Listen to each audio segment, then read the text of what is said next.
If you're ready to unlock more better days, to take control of your health, to push past your limits and unleash your full potential, then you're in the right place. I'm your host, Dr. Jeremy Bettle. For over 2 decades, I've worked with elite athletes and high performers, helping them optimize their bodies, strengthen their minds, and recover from setbacks. Now I'm bringing that expertise to you through the Vitality Collective podcast. In each episode, we'll dive deep into the science, strategies, and real-world solutions you can apply right away.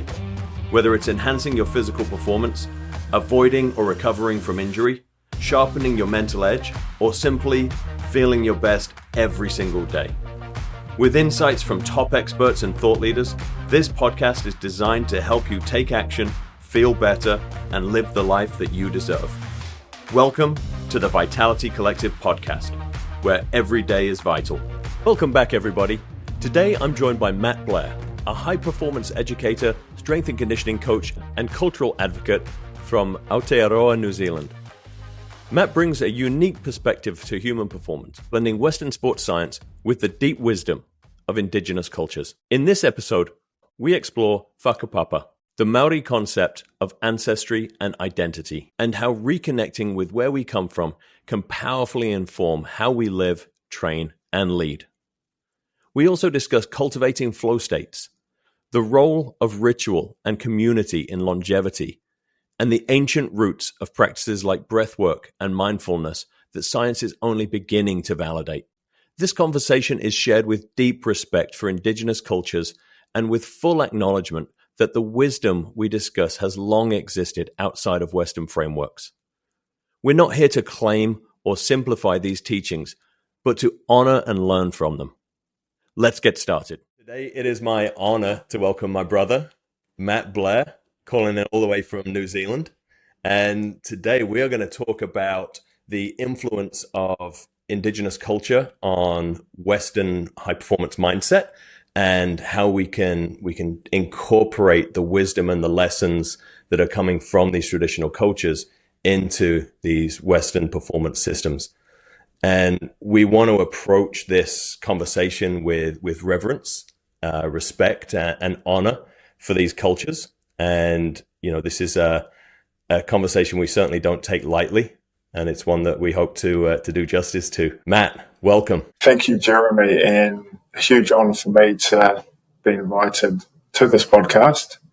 And I definitely feel like I stand in the shadows of some of your previous presenters, so a big thank you. No, thank you very much for coming on, mate. We're honored to have you here.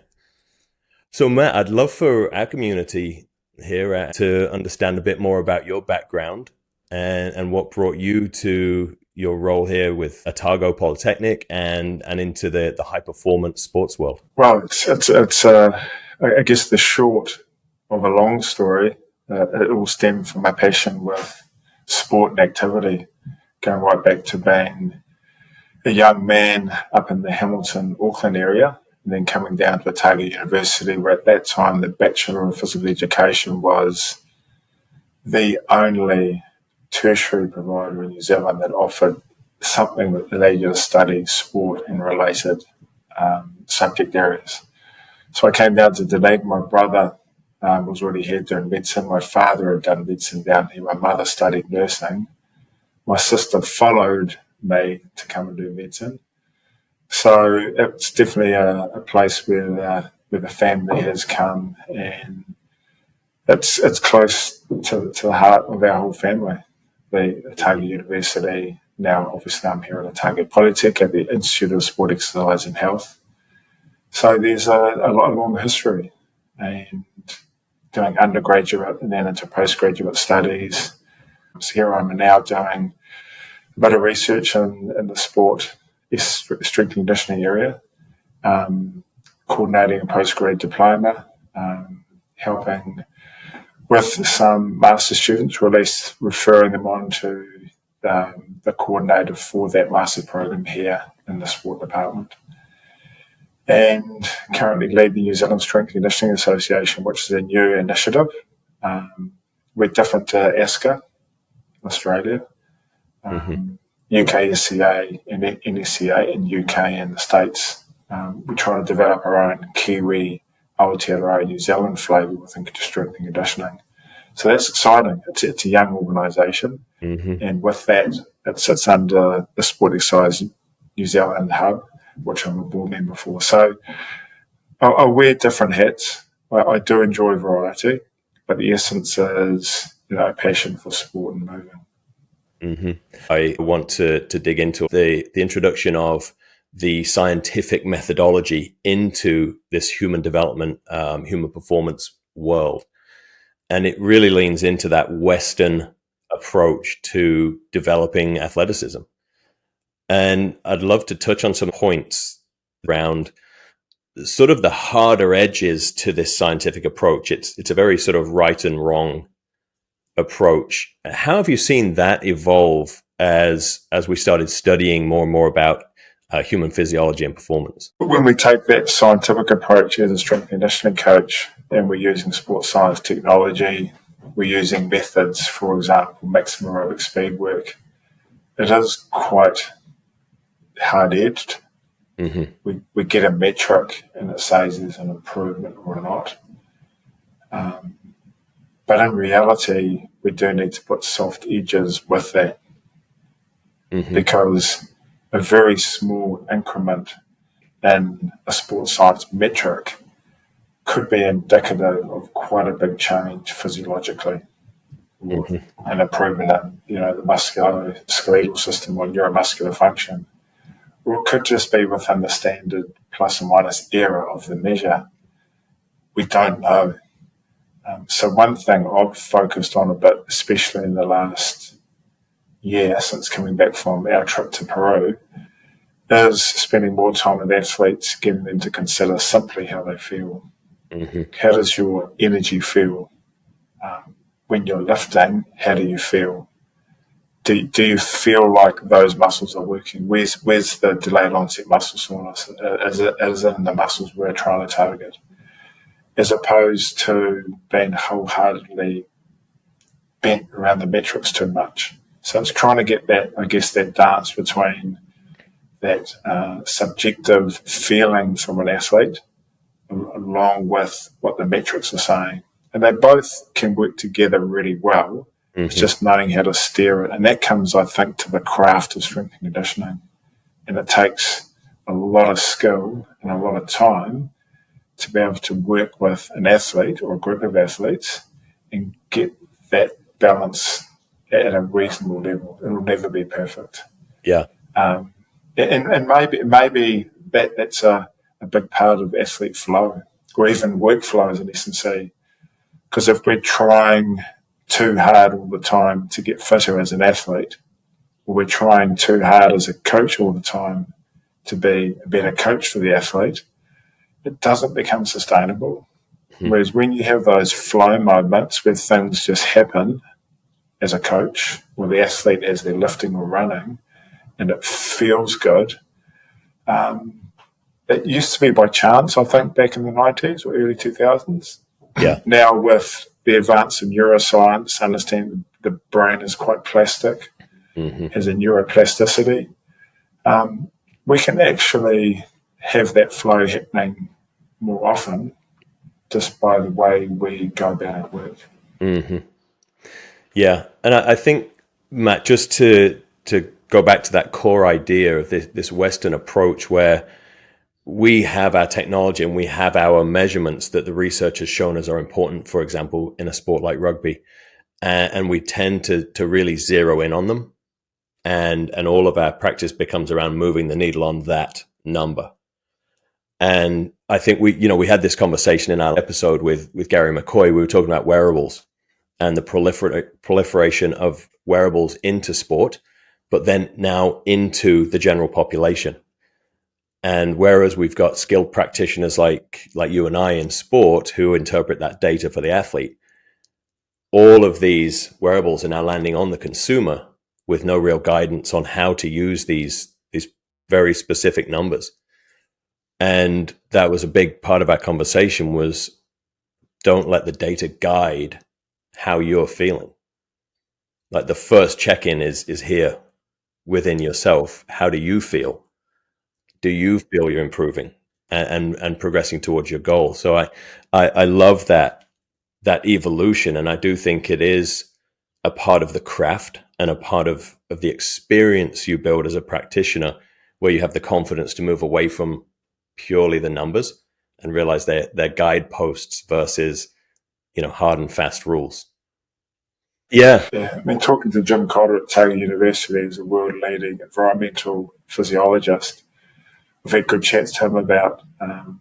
He's been involved in investigations and interventions looking at Everest athletes, or call them Everest climbing athletes. And a key message from a lot of his learnings is that we live so far below our potential physically. With that, we can also add spiritually and then mentally. We're so way off where we could be as people, vitality. And even when we did the Inca Trail, we had our little wee 7-8 kilo packs, and away we go. And our porters would run past us in sandals, and there's limits on the weight they could carry, and I think it was something like 30 kilos or something, but I'm sure some of the packs they had were more than 30 kilos. They start after us, they pack up all the tents and all the cooking utensils, etc. And then they jog past us in sandals, and that's what their bodies are used to. That's what they're conditioned to. Well, and I think this is a great place to start contrasting between the Western versus the more Indigenous, some of the Eastern philosophies around vitality. One of the things that we are sort of trying to combat with Vitality Collective is the very system-specific knowledge that we've developed within the Western world. So you go to your doctor and you go to a urologist, or you go to an oncologist, or you go to a cardiologist, and they see and treat that one system, right? Maybe it's your cardiovascular system. We look at and treat your heart, and it's seen in isolation from the rest of the system. And I really think that proliferates into the strength and conditioning world. We see departments set up, medical, performance, like these are two systems. I'd love to hear a bit more from you about the cultures you've grown up around. The Maori culture, the Polynesian Islanders, how they approach vitality within the general population, but then also within the athletic community. Yeah. So there's 2 or 3 things which are really key amongst Pasifika Māori. And one is the group dynamic, the importance of the collective of that family, that tribal unit, and how they work together. And with that, there's strong spirituality, which has been introduced, obviously, in the last few centuries with Christianity. So there's prayer. There are group circles often. There's singing. And for me, singing, one of the benefits of singing, it adds a certain vibration and rhythm to the body. Mm-hmm. Yeah. So there's some really interesting things around what traditional cultures did, where they didn't have electricity, they didn't have lights. And that's more recently where Pasifika Māori people have come from in terms of the way they live. And with that, there's a very strong expression around whakapapa for Māori, where they come from, where you come from, absolutely adds strength and virtue to how you live, and a belief in your own self and living your best life. Can you just dive into that a little more? I don't think everyone will have heard of the concept of whakapapa, which is that Māori cultural concept. Can you just explain a little bit more about that?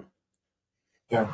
So before colonisation, Māori lived in defined areas, even though those boundaries changed with tribal warfare, which is not dissimilar from all Indigenous cultures and going back to the Roman Empire, etc. So Māori lived in tribes, and within that they lived in hapus, and they had a clear purpose.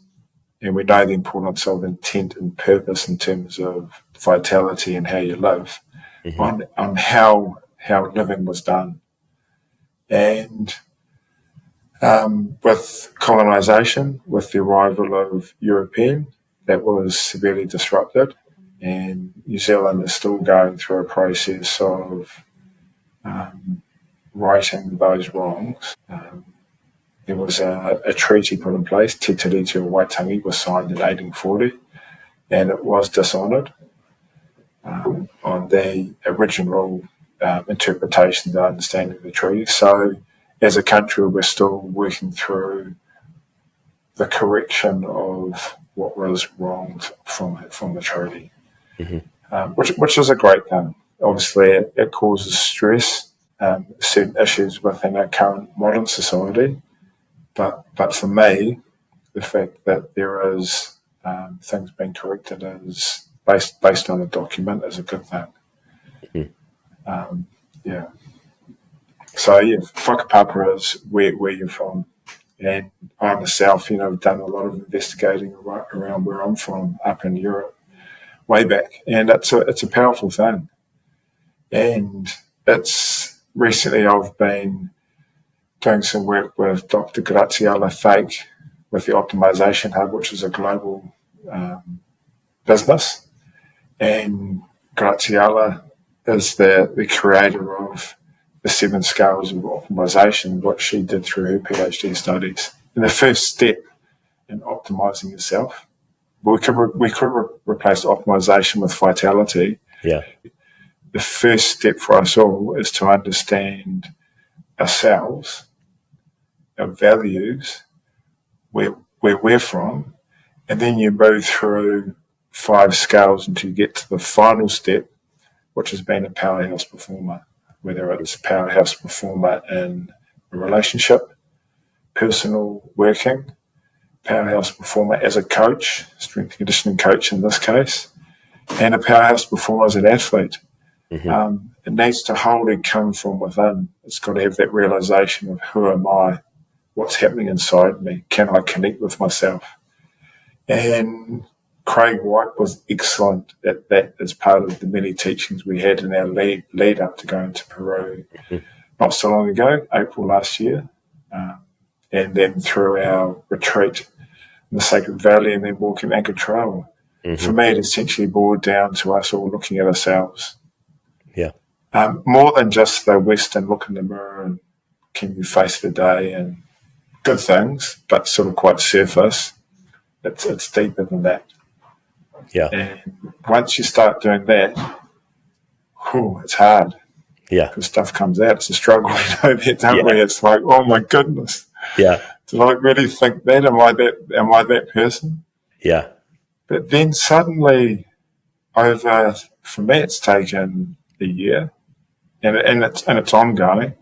But this magic happens, and you find your head coming from under the surface of the water, and you breathe and look around and go, wow, how lucky are we? What a great world this is. There's so many cool opportunities. But the most important thing is we know how to sit down and just be happy being ourselves. Yeah. Sitting in the forest. I'm in the process of moving from my home overlooking the ocean to a home up here in the hills, which I look forward to all my brothers visiting, yourself and Michelle coming and staying. It's a 2 or 3 minute walk, and suddenly you're in forest and you can go up 1,000 metre ascents, hard work. So like being in Peru, it's just right at the back door. So super excited, but fully feel that it's deserved. That's the important thing. Yeah, I think when you talk about where you come from, Matt, do you mean geographically or your lineage, your ancestry? Like, what exactly are you speaking to with that? Great question. I think both. I mean, I'm 36 years now living here in Dunedin, although through that time I've had a lot of consultancy work overseas, so I've had up to 6 months at a time living out of a suitcase. I'm sure you know what that feels like, Jeremy, working with a sports team Yeah. and travel the world. So really fortunate, really thankful to World Rugby, for example, and the teams I've worked with. But it wasn't easy. So that's where I am now. But I was born in Auckland, and then Dad was a trainee surgeon, and we were literally dragged around the world because in those days it wasn't atypical for surgeons to do training in different hospitals around the world just to get a more diverse experience. I can imagine as a strength and conditioning coach how cool it'd be to go and spend 3 months with a hockey team, and then go to Craig White and spend 3 months with Uruguay with the Tier 2 rugby team. So Dad did that over a 3 or 4 year period. So I think that's where my restlessness came from in terms of wanting a base here in Dunedin over the last 36 years, but always had this itch to go and travel. Go to Peru last year, for example. I'm off to Costa Rica and Canada in June. So there's always that itch to get out and travel. So here in Dunedin for the last 36 years, born in Auckland, overseas for 3 or 4 years, and then based in Hamilton up until I went to secondary school, where I went to a school in Auckland called Auckland Grammar School, which is one of the prestigious schools in New Zealand, a very strong rugby school. Rugby has always been dear to me, and so that's recently. But when you look at whakapapa, you also go back way beyond that. And for me, it goes back to France. Goes back to that Huguenot movement, Huguenot Vikings, who were politely asked to leave France through to their behaviour and moved to Ireland. And a true story. The first time after the 2007 Rugby World Cup, I was doing my masters on rugby union referees using GPS tracking units. And I was asked to come up by Paddy O'Brien, who was then looking after the referee group, to present a case to the International Rugby Board, as it was then, on how we could better track and monitor. This is all the measurement stuff. This is all the Western science stuff. I do it quite differently now. International test referees in the game of rugby union. So I ventured off to Ireland, leaving from Dunedin to Auckland, through LA, London Heathrow, and then arriving in Dublin. Knowing that I had some ancestral roots here, I was really excited. And I remember arriving in Dublin, getting off the plane, and it was an awful, cold, rainy night, dark. Got a taxi to the hotel. It was miserable. It wasn't like footlong terra firma going, wow, I'm home. This is where my ancestors once were. It was quite the opposite. Yeah. But fascinating. The next morning I went to the IRB head office in Dublin. Next to it there was a graveyard. There was a plaque on the wall, and I sort of peered through a wee hole, and the graveyard was called Huguenot. Wow. Something moved through me. I thought, well, here I am. Yeah. And the IRB original building was called Huguenot House. Moving forward, I was down at a workshop in Stellenbosch with colleagues, David Hadfield of note, a mentor and good friend of mine. And after the workshop, we had a couple of days spare. So obviously down in Stellenbosch, you want to go and look at the vineyards. And we're driving along and stopped because there was this really tall sculpture in the building, about a rugby field away. Oh, just tourists on, Kiwis, New Zealanders touring, inquisitive sort of people. So we stopped, pulled the car over, walked over the road, walked over this field, and here was this structure. It would have been a good 40, 50 metres tall. It was massive. Wow. It was dedicated to Huguenots. So it comes back down to Vikings, as we know, we're prolific travellers in boats. The Huguenot Viking clan not only moved into Ireland, or had to, they boated all the way down to South Africa centuries ago.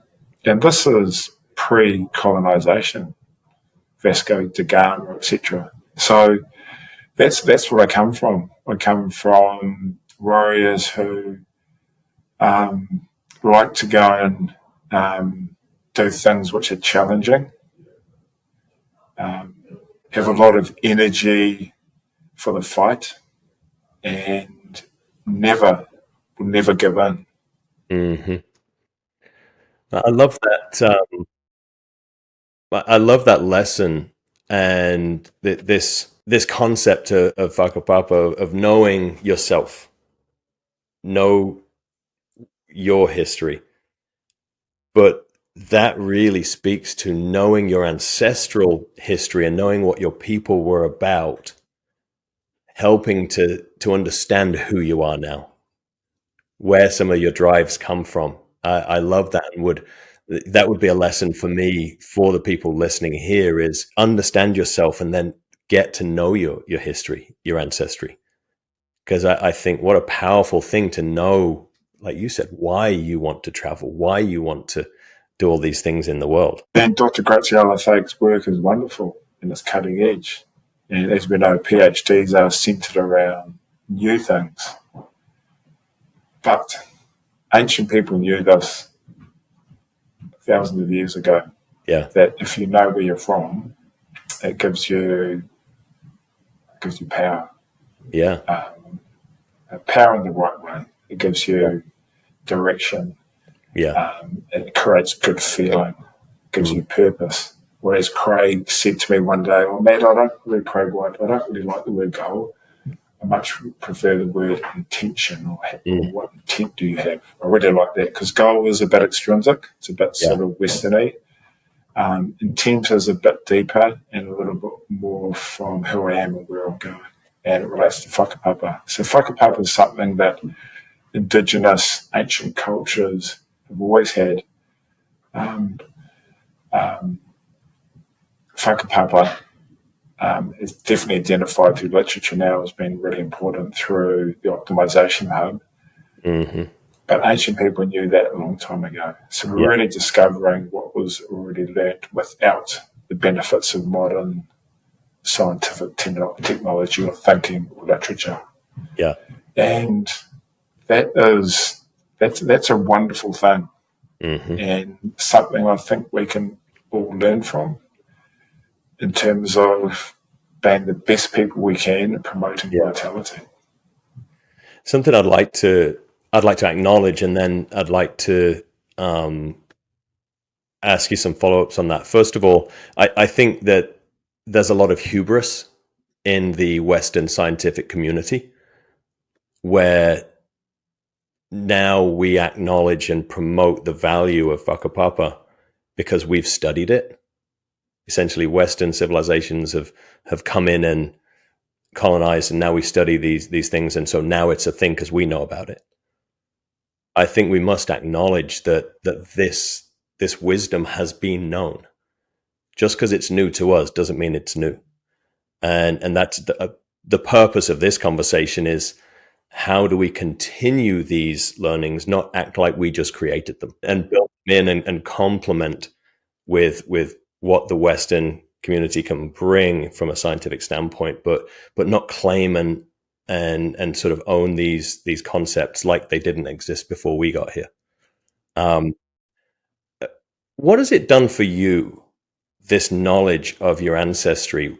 What has that changed in your life, or how you go about preparing your athletes? By nature, I'm a coach that's not that sort of army, boisterous, voicey sort of coach. That's just not my rhythm. Although at times you have to speak up a bit and be quite directive. Yeah. I best work as a strength conditioning coach with someone who would get into the athletes a little bit more. But one thing I sort of think about, this may not answer that, Jeremy, is that we saw this post the other day, and in no way is it necessarily accurate. And we sort of chat about this the other day, that, there's 7.5 billion people on the planet. It's estimated only 1% are reasonably active. Now, how activity is defined, I don't know. But my practice-based evidence is when I look at athletes that retire after sport, when we look at most people in our communities, that they're typically not that active, and their vitality levels are low. Combination of physical, mental, and spiritual deficit, if we can call that. So I think to myself, putting on a strength conditioning coach hat or a personal training business when I had Body Sculpt Limited, it makes me laugh. What are we not doing? What do we lack in our toolkit?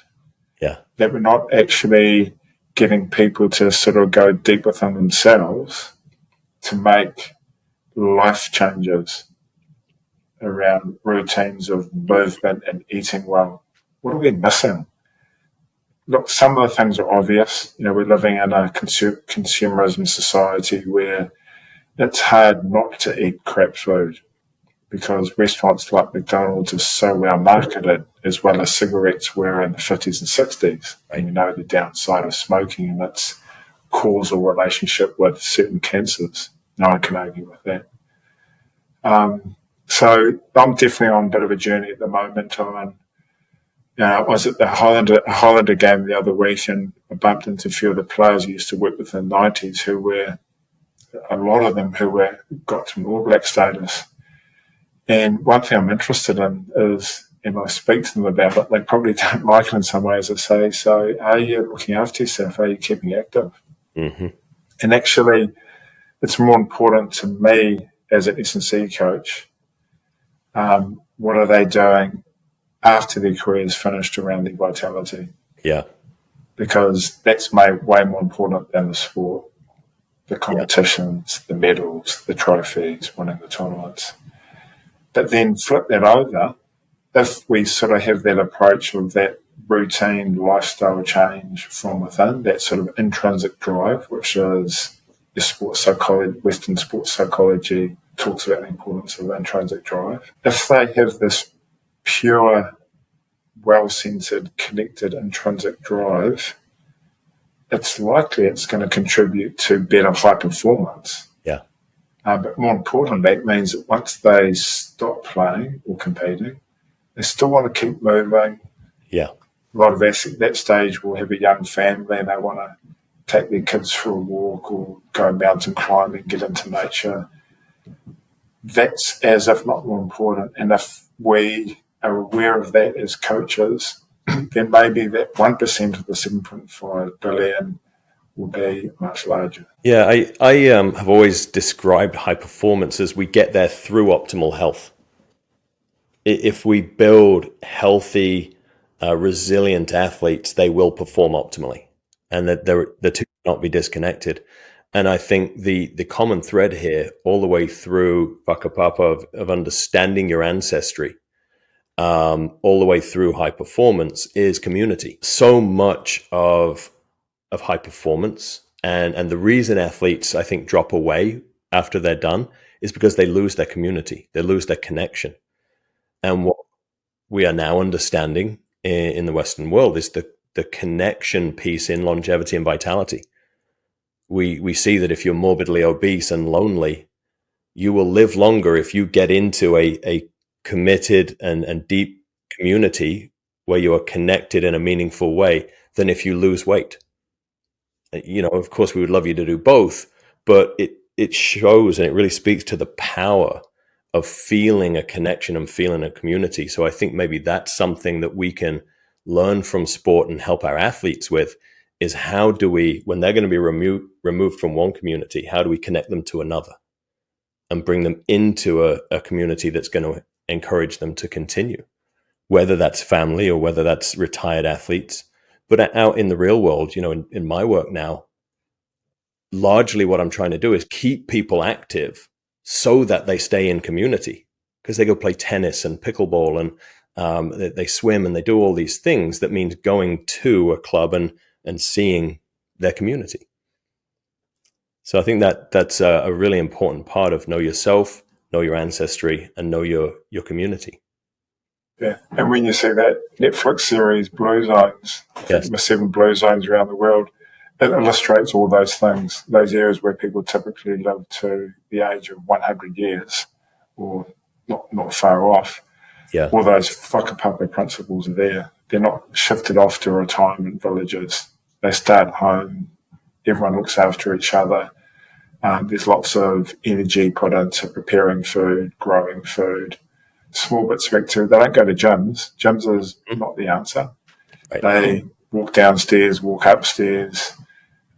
They squat down onto the ground. Sometimes there's no chairs in the household. Yeah. So that series, even though a scientist would look at it and go, oh, but that's a Western lens. If you actually put an Eastern traditional Indigenous lens on it, you'd go, wow, there's some really good lessons here that we can take in terms of how we live in the modern world. Because we can't change the modern world, but we can change some of our practices that we engage in within that on a daily routine basis. Absolutely.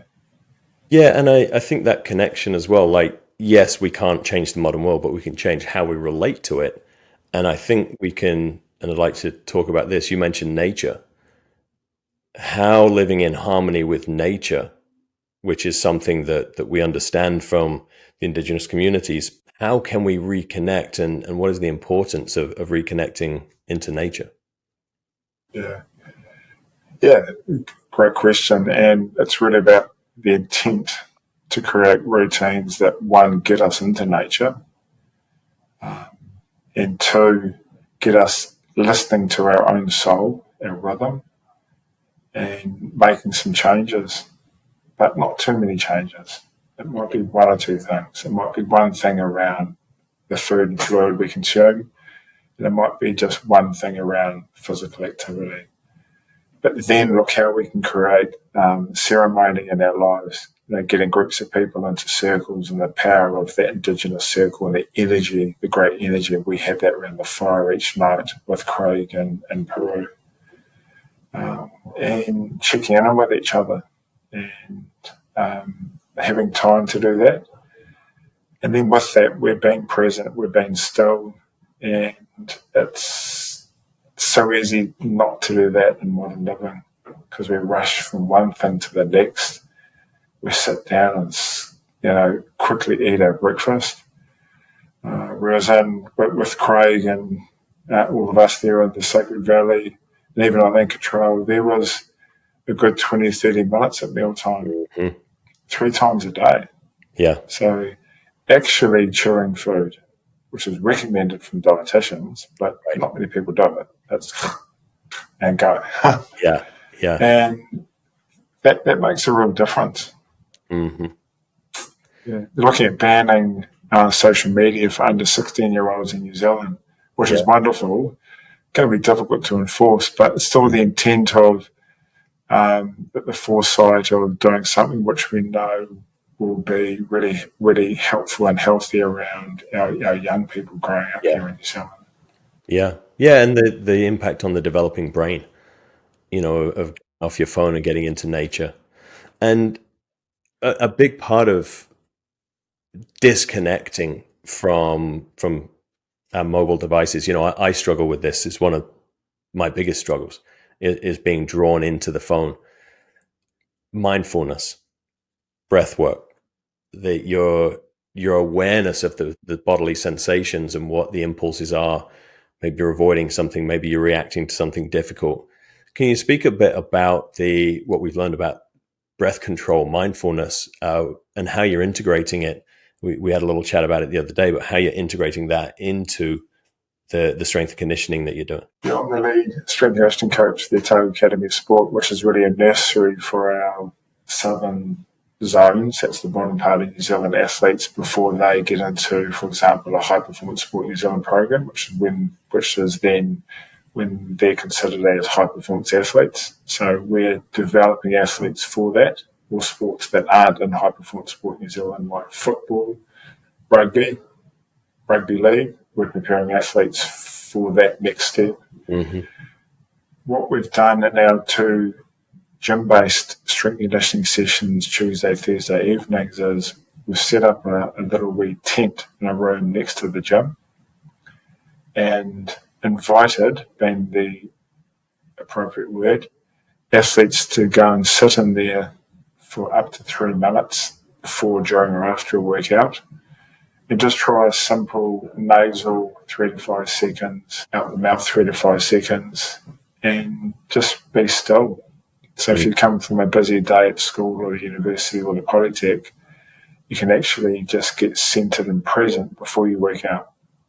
That might allow them to feel the muscles working with different movements, so they're getting the right contraction, co-contraction happening with different movements. Gives them an opportunity to debrief and debunk things that haven't gone so well during the day or gone well, so they then can have that time for themselves working out, which is mentally good. It's a switch off time. At the end of the workout, they could go and sit in the tent if they choose to, and just do a wee debrief in their own mind about how that session went, what things went well, what things, that exercise is still a bit, doesn't feel right.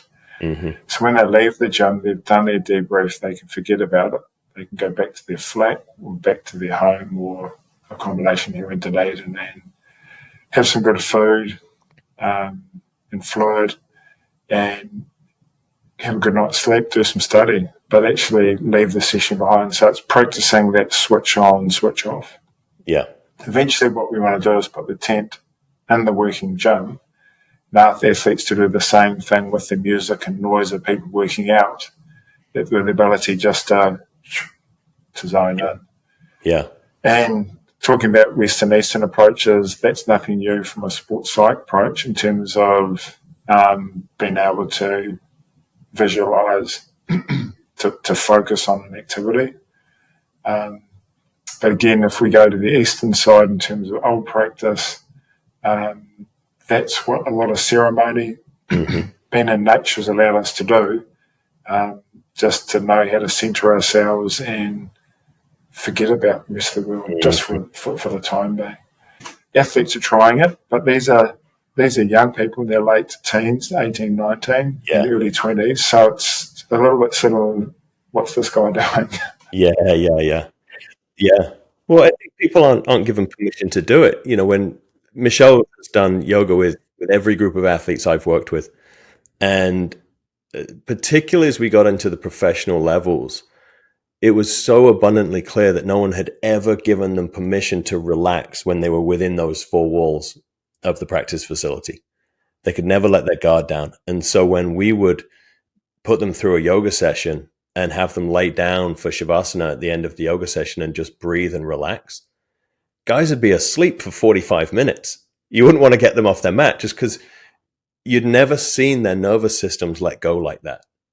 Through guided breathing, guided meditation, and bringing that yoga philosophy into a very Western, very commercial culture, it had a profound impact on our players. And we're seeing now a real proliferation and a popularization of the box breathing technique, whereby you inhale 4 seconds, hold 4 seconds, exhale 4, and then hold for 4. And you repeat that in that cyclic format. Well, this was popularized by the Navy SEALs, and they use it to regulate in combat. So when they get into a really explosive situation, this is how they keep their parasympathetic nervous system online. Well, it was just taken from yoga, and it had this Sanskrit name. And when they tried to introduce it to the community, it was wholly rejected because it sounded weird, and we don't do that. We're warriors. So they just called it box breathing. And now everyone wanted to do it. Yeah. And the breath approach has definitely taken the world by storm and becoming increasingly popular. I think it's something which is wonderful, and it will stay. It definitely has good credence. Craig talks about it a lot. You've heard us refer to Craig White throughout this. That's how Matt and I met, was through our journeys. Craig talks about creating those breaks in your daily life. As a leader or a high performer, when you pull up at home and then you've gone from a stressful day and you just walk in straight into the house through the door, and everything's going crazy at home, you don't have the resilience or the bandwidth to be able to withstand that and be your best, most present self in the home environment. So he encourages, whether it's mum or dad, pulling up, turning off the car, and just spending 5 minutes of breath work, just going through a process of grounding, feeling your body, feeling the sensations, and disconnecting. You said it with your athletes. How do we create separation between the last activity in the day and their lift? And I think that goes in for any of us who are living in the real world, and how we can incorporate this in our lives is, how do we create breaks from activity to activity where we can recenter, where we can recharge, and then come in with a best representation of ourselves. Yeah. And I look at the programs around the world that produce strength and conditioning coaches, and typically they're an undergrad sports science type program. Increasingly, people are going on doing masters or to a PhD level like yourself, Jeremy. But it's all Western. The story is all Western science. Yeah, and that's wonderful.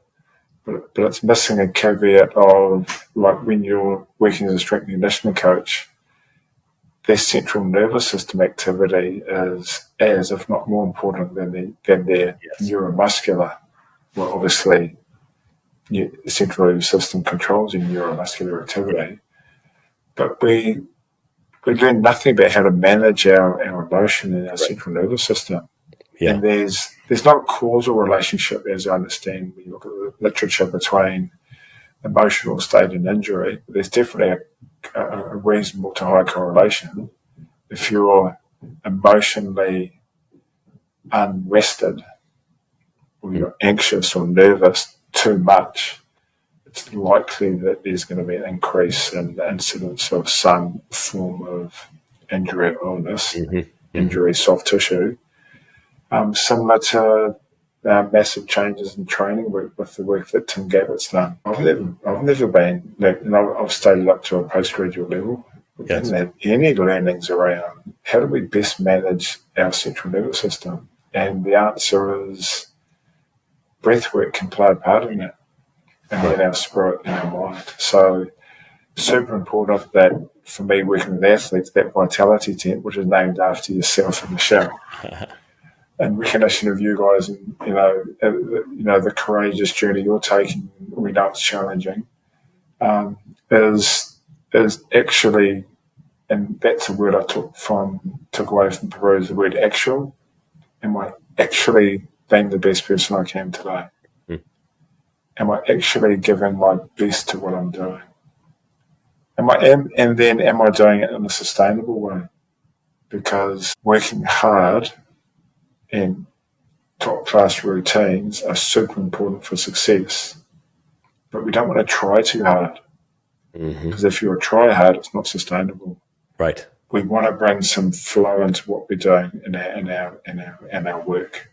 Yeah. As much as we want athletes to have flow as well. We've talked about that before. So flow state's hugely important to get into around all our day-to-day interactions, and having those breaks, having that mindfulness, knowing when to stop and just breathe for, might just be 3 to 5 primal breaths, and away we go. Yeah. Rather than just chugging on, and it sort of builds up to the point we just feel incapable. We can't think straight. We're trying to teach students, and we're not present, and it's just rubbish. Yeah, and I think living life, my journey through high performance sport, similarly, we weren't taught any of this stuff, and reached a point where my journey into spirituality, into my knowing of myself, not knowing it at the time, but my journey into my ancestry and this whole concept of fah-kah-pah-pah, which led me to the retreat that we were on in Peru. And it was becoming a deep knowing of yourself, and a deep knowledge of the breath work and the energy work that we did to shift our nervous system one way or the other.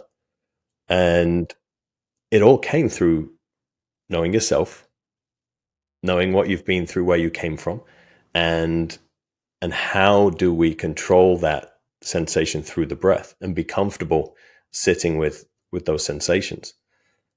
So I think that we find our way through high performance to find that something is lacking, because we gain all this knowledge, we have all this experience, and then we have to go and find the next thing.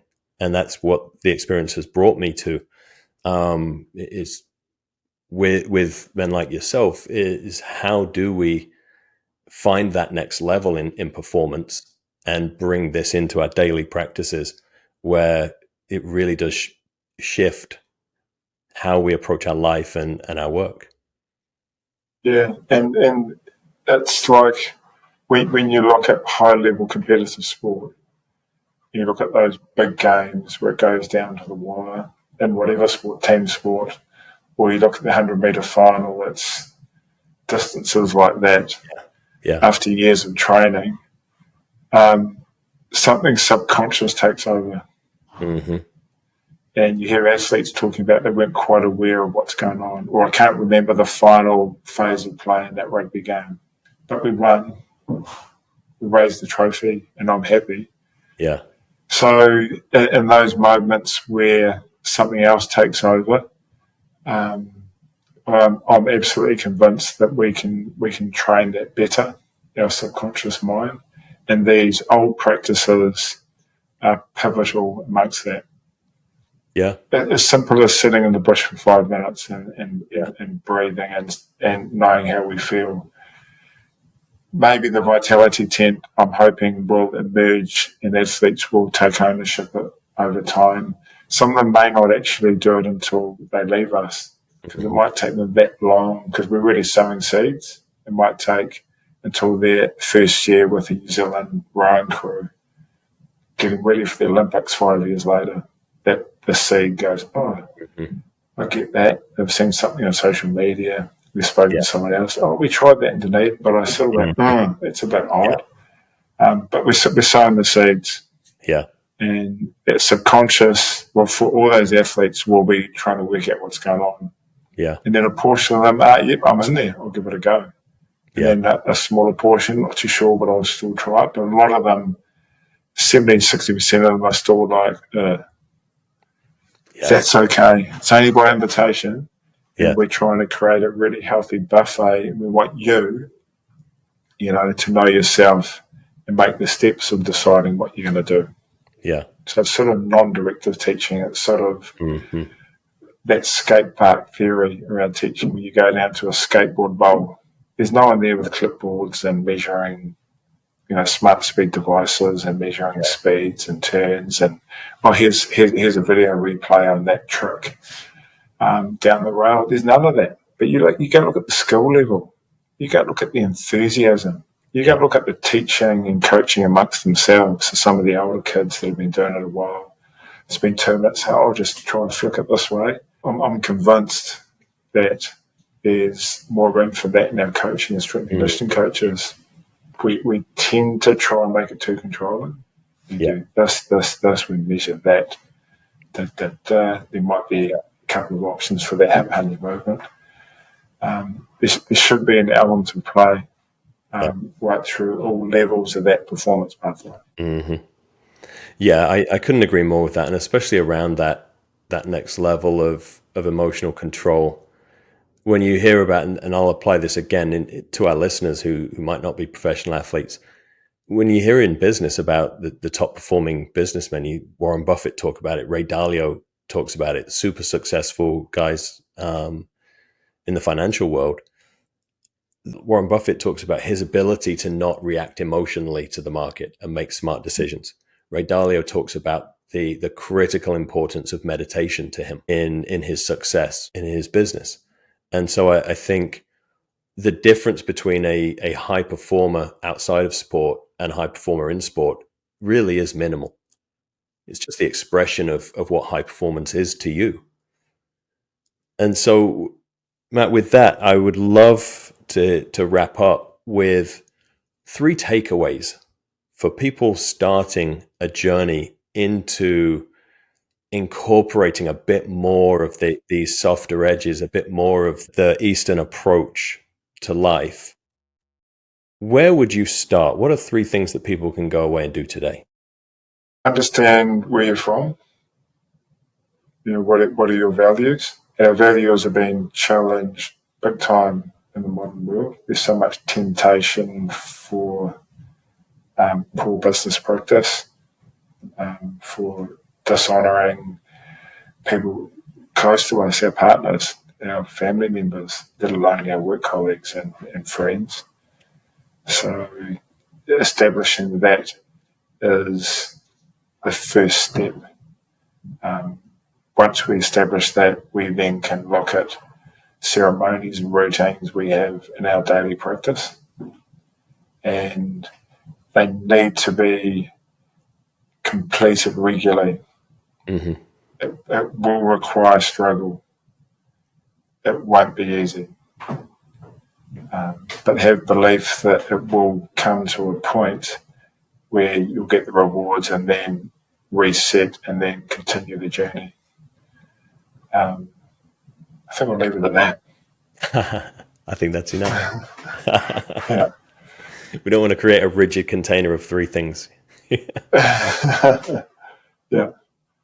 Matt, this has been a wonderful conversation, mate. I really appreciate the sincerity with which you've approached the conversation and your depth of feeling in this. So thank you so much. Thanks for sharing with everyone. Where can people find you and get in touch or learn more about what you're doing?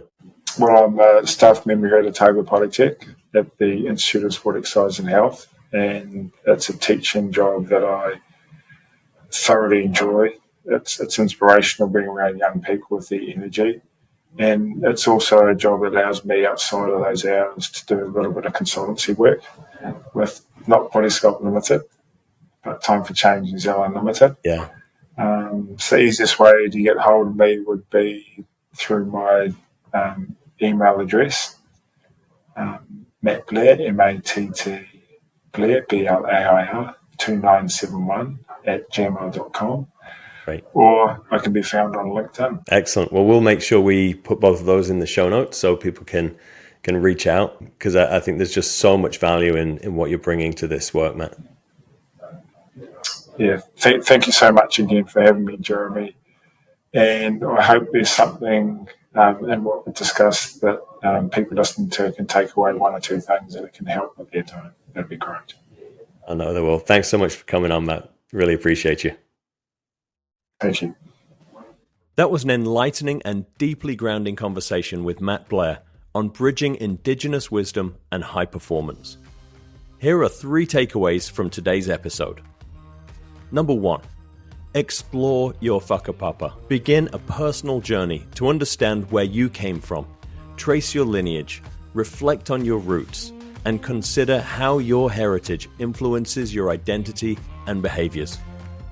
Number 2. Incorporate daily breathwork. Try simple breathwork routines like Samavriti Pranayama or box breathing, where you inhale for 4 seconds, hold for 4 seconds, exhale for 4 seconds, and then hold for 4 seconds again. Use just 4 minutes of this practice to transition between activities or decompress at the end of the day. Number 3.